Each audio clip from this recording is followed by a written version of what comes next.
right, welcome back. I'm your host, Michael Stamatinos with the Advancing Healthcare Innovation Show. And if you're new to us, super pumped to have you here. We happen to be very passionate about healthcare innovation and adoption. And if this is your first time tuning in, let me just tell you a little bit about what we do here. So we're a healthcare innovation company. We're focused in on bringing stories of innovation within healthcare to life. And our aim is spotlighting real people that are truly innovating within our space and just giving them a voice, a platform to share their stories with the world. We've got an incredibly action-packed year, and if you haven't checked out any of our older content, make sure that you hit subscribe now. Go back to some of our earlier archived interviews. Lots and lots of information and a lot of value there. So just moving into it, we've got a really interesting guest today that is filled with some incredible comeback stories. I want to introduce you to Chris Thompson, founder, Sober Sidekick. Chris, welcome to the show. Yeah, grateful to be here, Michael. Thank you for having me on. Yeah, it's amazing how how the universe works and how you and I kind of know each other through 6 degrees of separation, which we'll talk about it another time. But maybe before we dig in, share a little bit of your story, a little bit of your why and your purpose and what Sober Sidekick and how it kind of came about. Yeah, so the mission of Sober Sidekick is to scale real life comeback stories. And for me personally, my life almost ended as a tragic story due to addiction. And for years of my life, I felt that this was a trap that I would never escape from. And by the time my rock bottom hit, which it hit many times, and I thought it was rock bottom, and then rock bottom got worse. I was ready to die, to be honest. And for me, it was a result of building the right relationships at the right time that saved my life, and realizing that recovery was possible for me. Realizing that my comeback story was a possibility. I wanted to create something where connecting with the right people is no longer up to chance. And what we've learned through this process is the opposite of addiction truly is connection. Mental health crises, suicides, they generally don't happen in therapy sessions or clinics. They happen in the moments when people are alone. And our platform exists so that there is no scenario where you're ever alone and there's not someone who can relate to you and support you through that moment. And we've seen that when all you have to do is plug in some community into someone's life and their health outcomes get dramatically better. So that's the high level. We'll talk about community. How do you define community? Because is there a universal definition, or does that vary? Yeah. Depending on who you're talking to. What does that mean for you and Sober Sidekick? Yeah, that's a really good question, because so much of life is my projection of me engaging with your projection of you, but there's no real community there, and none of us feel safe or trust each other. That's what generally happens on mainstream social media, Instagram, Facebook. And that's why there's countless studies that correlate, usage of those platforms to ADD, depression, and all these things that make us feel less connected, because it's projection based. And for us, what community means is creating a place where people can have their anonymity protected and be truly vulnerable with other human beings on the platform, and see that what you're going through, it actually makes you more human and not less human.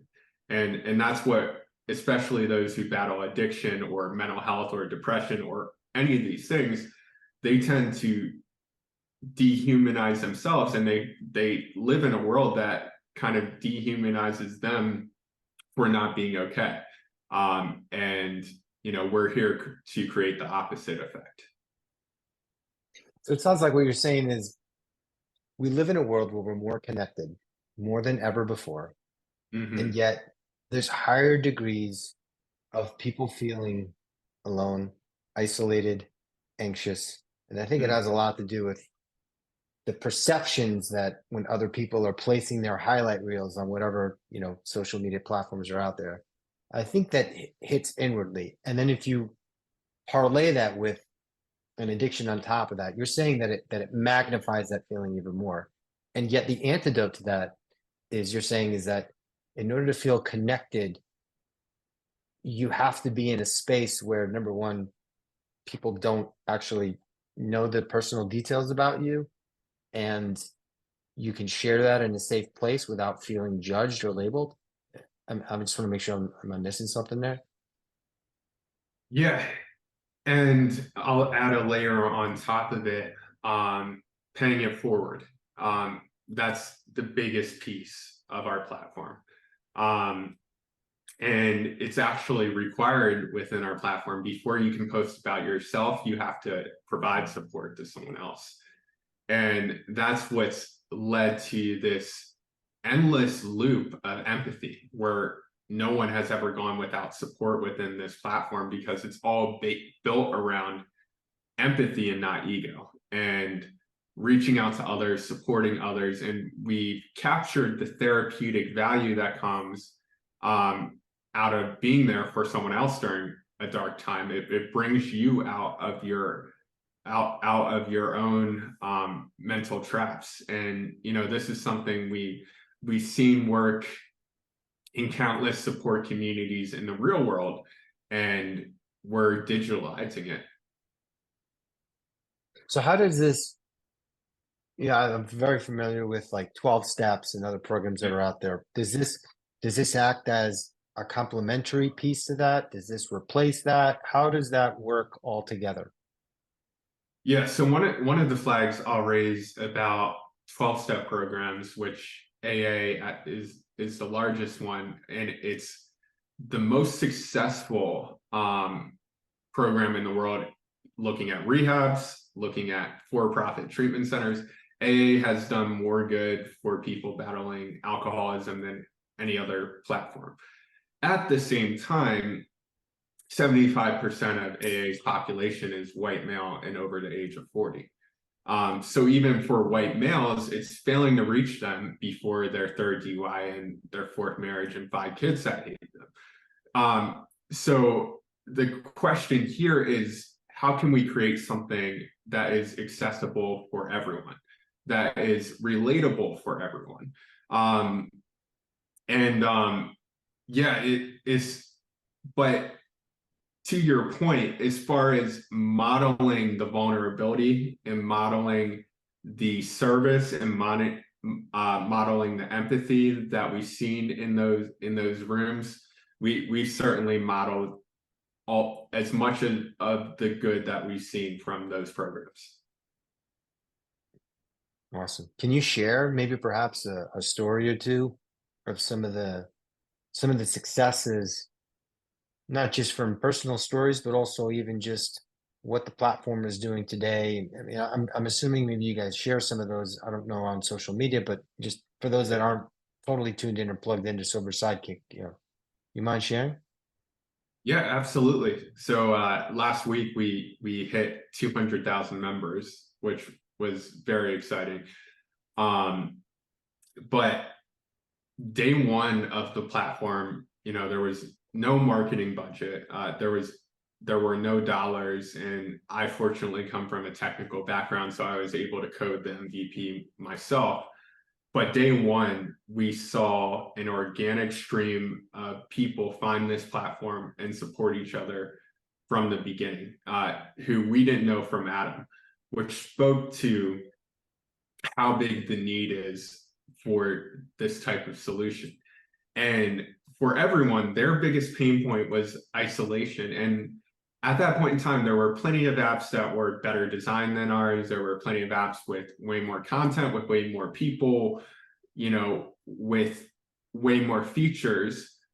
But we were the only platform that was directly addressing isolation. And the promise of Sober Sidekick is that if you write a post at 2 a.m. that you're struggling, you will receive a response from someone within your own community in minutes, if not seconds. And that brand promise was enough to where we were able to grow organically over the first few years. We actually got to 75,000 members without $1 in outside capital. So, isolation is truly the difference between life and death here. And then since then, I've run into so many people in the real world. I ran into a DEA officer who told me he's alive because of Sober Sidekick. I've come across nurses, I've come across, regular people, like people in all walks of life, where this platform resonated with them in a way that no other platform did. And it gave them the strength and the courage to take those life-saving steps forward. And the thing with, especially looking at addiction, it's not a one person problem. It affects kids, it affects spouses, it affects job, it affects coworkers. It's not an isolated incident. And what we realize here is connecting the right people at the right time. It can be the difference between a kid finishing college or failing out and believing he's not worth anything the rest of his life, or the difference between a child growing up with a mom versus not. So long before investors cared about us, long before healthcare partners cared about us, we knew we were on to something because we saw lives being saved in real time, and we saw lives completely transformed. So I know I just rambled a lot. I don't even remember what the question was. There's something to be said about going from 0 to 75,000 users while having constraints. Yeah. Can you talk about how you innovated within those financial constraints or resource constraints, whatever it might be, and maybe give us some little glimpses for some of those that are tuning in that are maybe in that situation right now? Yeah. How did you innovate through those times? Yeah. So I think the benefit to the advantage we had is from the beginning, we knew what the real problem is that we were solving, which is isolation.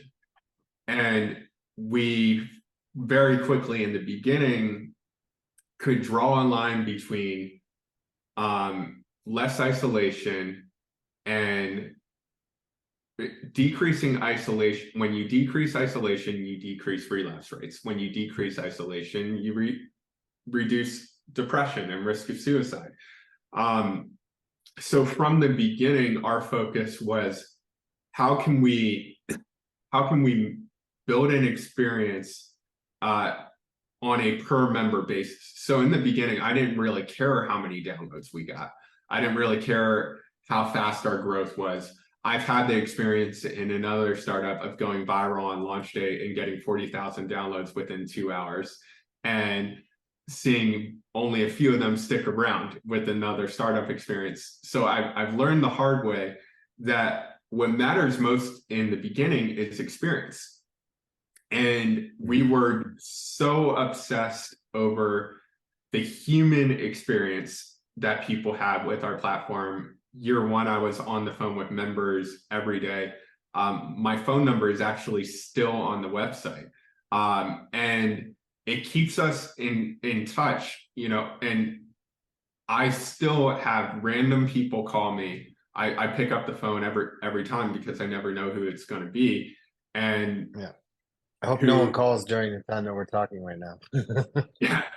Okay. We can edit it out. And we have a weekly member meeting where any of our members can join us on a Zoom, where we'll selectively invite 10 to 15 to join us in our board on a Zoom, and we just talk about life, because it's putting yourself in the member's shoes and understanding their experience, understanding their pain points, and building an experience that addresses those pain points as fast as possible. So to the point of isolation being the pain point, we optimized our onboarding to the point where over 25% of our new signups are actually giving support to a stranger, written support to a stranger within 8 minutes of downloading. And so that's over hundreds and hundreds of A and B tests. But we see that the shorter we can get this cycle, the more engaged they're going to be and the more impact it's going to have. And the more, so caring about that over growth, when we finally decided to focus on growth, growth was actually a lot easier than you would expect because we had a repeatable, positive member experience. So let's talk about the future and where you see this going. Let's just say we're sitting down a year from now and we're looking back. What would you hope happens in order for you to feel really satisfied with where Sober Sidekick had gone in that year? Yeah, so a lot of people don't know how, everyone knows healthcare is fucked up, but a lot of people don't know that the substance abuse industry is like 10x fucked up in regards to how this industry works. There's human trafficking laws that have been written specifically for the substance abuse industry and only for the substance abuse industry. There's a movie that came out a couple years ago called Body Brokers. But it sheds to light in all things I've seen happen in the real world. The manipulative and the predatory nature of this industry, where parents may think they're sending their kids, parents may think they won the battle by sending their child to a treatment center. Little do they know that 6 years later, that kid has been paid to go back to that same treatment center 10, 15 times over the course of the next 6 years. And this is a very common story in California, LA, very common story in Florida, and all over the country. So many, because no one is measuring outcomes for this population. Truly, no one is measuring outcomes at an effective rate. So insurers are forced to pay for heads and beds, and for-profit providers, which this is a very fast-growing industry, and it's very attractive for, it's very attractive for private equity people, but incentives are just not aligned with outcomes. So why we exist as a business, the reason why we are a business is because we see a path to become the engagement platform that cracks the nut to where all providers in the US, all treatment providers in the US are held accountable to their insurers based on the outcomes that are reported by Sober Sidekick. And we're tracking outcomes at a rate which hasn't been done before. And we're actually getting to the point where we can predict relapses before they happen. And we're here to create a world where, the member success is the bottom line for this space, for this industry. So yeah, that's the world that we're here to create. It's not a job for you. It sounds like this is a mission. This is a calling. This is something that you're not going to stop until it's done. Nope. No way. No way. And I mean, and I'm grateful for that because it's life-giving for me. And, I'm someone who easily could be dead as a result of my own addiction. And I get to be part of the solution. Yeah, I think there's a difference when you talk about things that you have to do, things that you get to do. That 2 mm shift is very profound. You get to work with some very talented people. Talk a little bit about your team. Talk a little bit about some of the just things that you're looking forward to the next 6 months, a year? I mean, you mentioned a little bit about sort of what the grand vision is, but from taking small bites out of the elephant, what happens in the next 6 months? What are you looking forward to most? Yeah, yeah. So in terms of our team, I've been very lucky.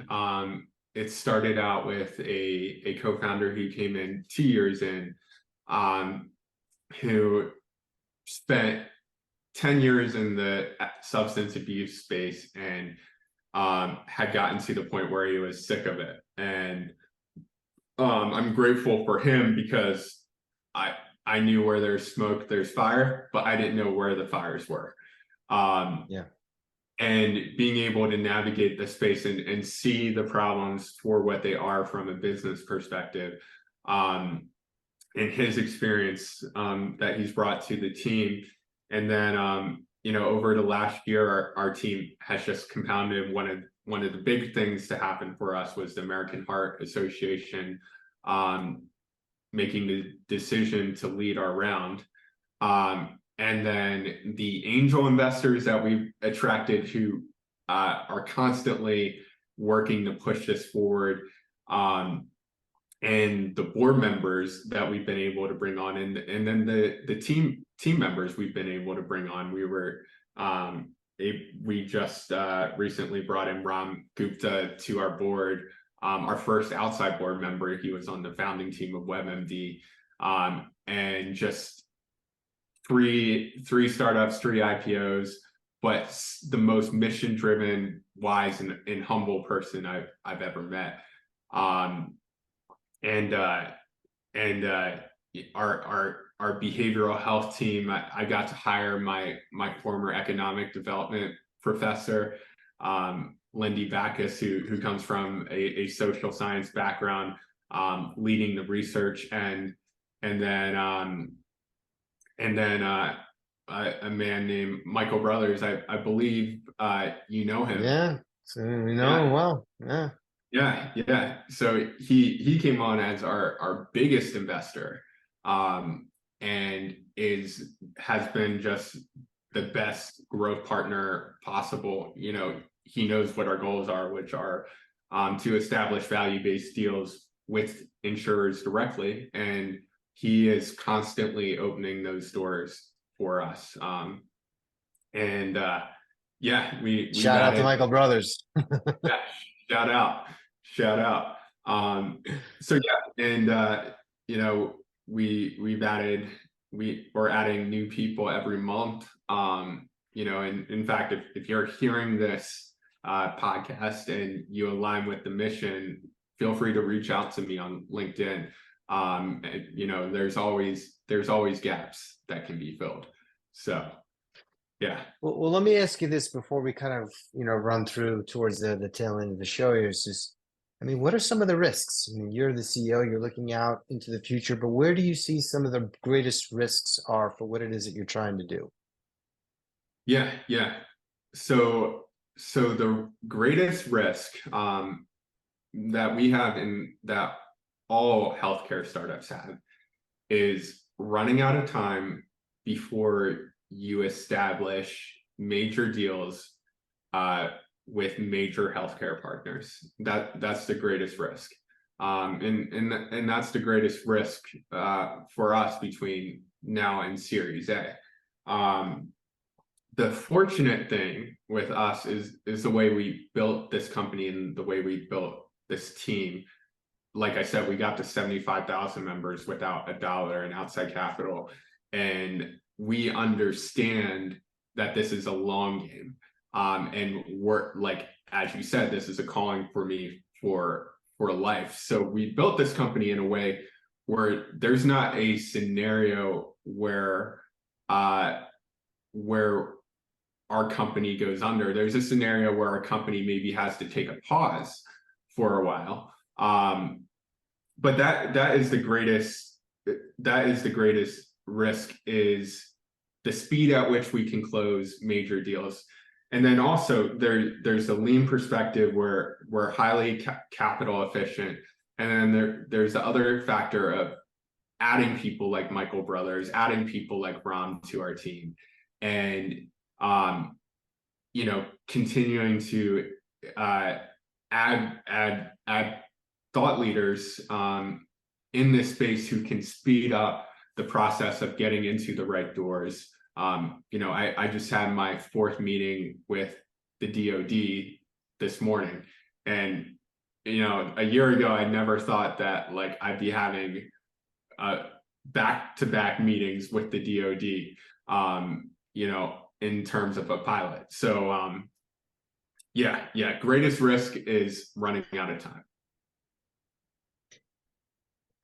All right, so you're in a room full of the people that you think could benefit, not just the end users, but people that you would love to be able to do deals with. What's the ask? Yeah, to clarify, this is the ask from an investor perspective or a partner perspective. Do one of each. I mean, it's your show. All right. Well, healthcare and no place worse behavioral health and substance abuse is driven by lagging indicators. It's driven by lagging indicators such as overdoses, deaths, suicides, court cases, and it's this way simply because of complacency and because no one has created a platform that engages people and meets them where they're at. And as a result of meeting people where they're at, we've opened the doors to shift this entire industry from lagging indicators to leading indicators that will not only save lives and improve member outcomes, but could dramatically 20 to 40% over the next 10 years reduce the costs of the second most expensive population behind cancer. So if you are looking to disrupt healthcare and save a lot of lives in the process, and move towards an efficient world of value-based care, I'd love to talk. Amazing. Chris, how can people best keep up with you, with the work that you're doing at Sober Sidekick? Let the audience know. Yeah, best place is to add me on LinkedIn. Awesome. We'll make sure we link that in the description. So for the audience members that are tuning in, thank you. If you found this content helpful for you, if you found this conversation helpful for you, would you mind sharing it on social media with your networks, whether it's reposting, commenting, liking? Those are all really helpful. And if we're true to the mission of advancing society at large and moving healthcare forward, then it's about having a community, authentic community, having an active community. So Chris, I'm grateful that you're building an army of comeback stories. And at some point in the future, I'd love for you to come back on and kind of report more comeback stories, and we can just sort of hang out, talk about the successes. Obviously, there's going to be some missteps and some misfires, but that's what the show's all about. Oh, yeah. It's about the journey. It's about who you're doing it with. So thank you for what you're doing, and I look forward to chatting with you soon. Thank you. Thanks so much.